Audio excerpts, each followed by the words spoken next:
Hey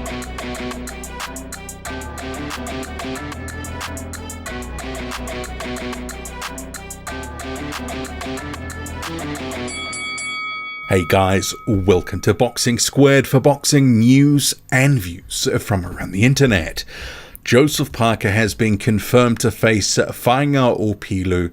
He will be fighting Ilpiru in Australia on a no-limit event, and it will take place May the 24th, and it will be a pay-per-view, no doubt, not just in Australia, but also New Zealand. International rights, I guess, TBC.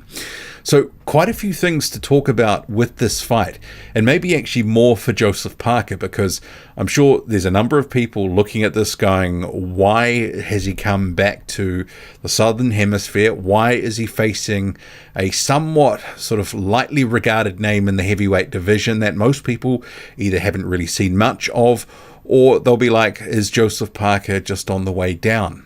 And there's a bit to sort of chew through on that stuff. But Faiga Opelu's not terrible. He's coming off some decent performances in the past year or two, but certainly it's probably not the fight that many of us expected. It's not the fight that probably Joseph Parker thought he would have next.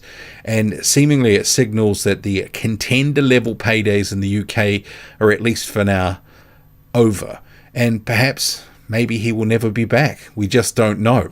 It's clear with the deal with Boxer that Boxer intended to have another fight with Joseph Parker, but that performance against Jack Massey was such that his stock went down in a win. He didn't look good, and I think it's fair to say, and I know some people, Joseph Parker fans, will call me a hater for this, saying that Joseph Parker's stock is as low as it's ever been.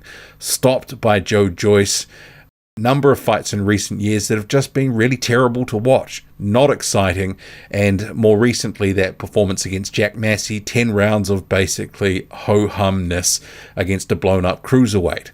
So Parker can ill afford another performance like that, because his stock is dropping like a stone.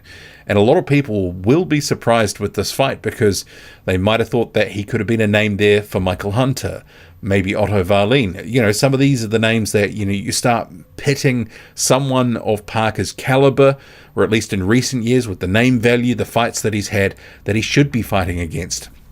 But they've taken clearly what was the best offer available in Australia. And just circling back to the Boxer thing, they must have had intentions to have Parker around for longer, but dropped them after that fight against Jack Massey. Otherwise, if it was always going to be just a 2-fight deal with Boxer, they would have thrown him in tough to get value for money. As it is, Boxer didn't really get value for money. They sent him over to BT to face Joe Joyce, and he lost. He got knocked out, stock drops, and then he has an absolute shocker against Jack Massey, where his stock went down in a win, and that doesn't often happen.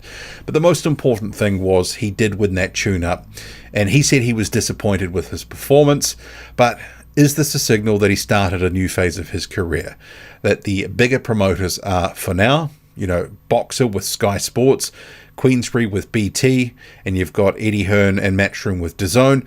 Are they kind of going, thanks, but no thanks? You're actually too expensive for what you're actually delivering in terms of value for money, in terms of making us money. You're expensive, and you're just not doing it for us right now.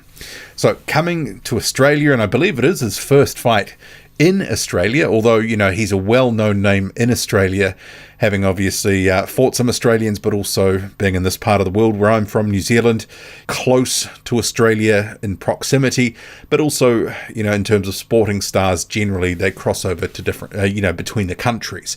And Parker's been on pay-per-view, and obviously most of his fights have been, or probably since about fight 4 or 5, been shown in Australia and the South Pacific more broadly. But it could be one of these situations, it's a new phase of his career where he's actually on the downslope. He's been to the mountaintop, he's had some good contender level fights after he lost his title, but it sort of seems that the trajectory is not going in the right direction at the moment.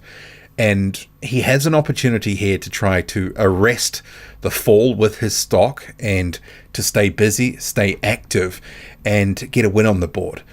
But in Faiga Opelu, who is actually a decent fighter, he's got a record of 15-3-2. He's number 55 in the world according to BoxRec, and that's fair. He's probably somewhere between the top 40 and top 60. Coming off a draw against Chris Tvertsky, that was a situation where there was a knockdown, an injury to Tvertsky, and it was ruled a technical draw.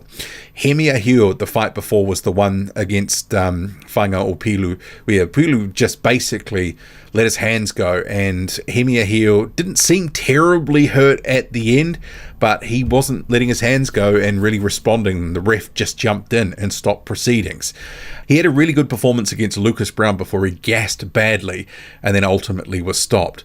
So, for this stage in Joseph Parker's career, where his stock has got only really nowhere to go except up at this point, if he's got any hope of sort of scaling the heights of the heavyweight division, this is kind of another sort of stay busy, tune-up type fight, and he needs a reset. He needs a win, but more importantly, he needs a knockout, because Joseph Parker is very light on those in recent years. What was it, Shaundale Winters back in 2019, the last stoppage for Joseph Parker? That's, at the world level against world level fighters. He does not have a knockout.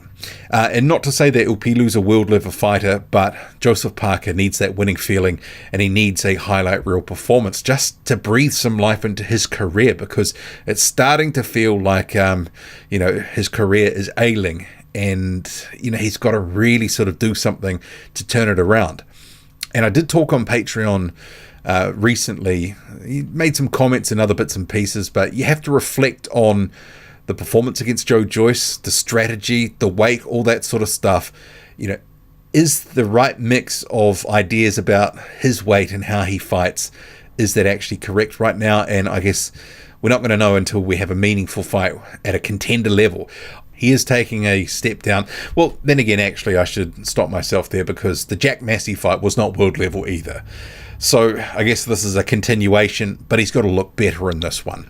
But it was interesting. So you had the announcement, and when it first came out, I was like, is this a joke? But that's by the by. But then No Limit posts to its social media, and a couple of different things. The promo poster announcing it, one of the undercard fights, and the clip that they post of Joseph Parker talking, the selling point there from the press conference is Parker talking about Tyson Fury will come to the event, or it looks like he will.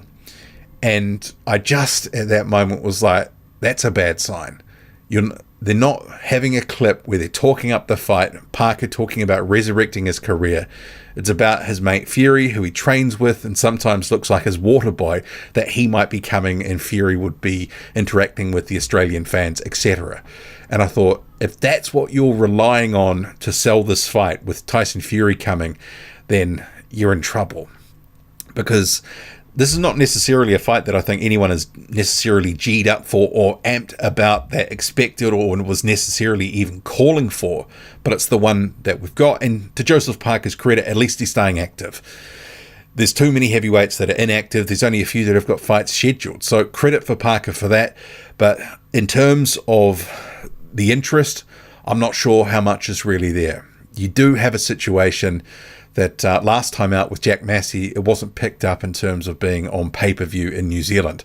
The national broadcaster TVNZ picked it up, and that was free to air. So there is some question about the interest, and given that Faiga Opelu is not a household name in Australia, let alone New Zealand, may struggle to actually, because it's effectively Faiga Opelu is a gatekeeper of sorts.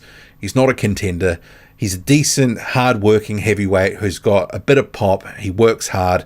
He's going to give it a good go, but against the guys that are of any note and repute, he is going to lose.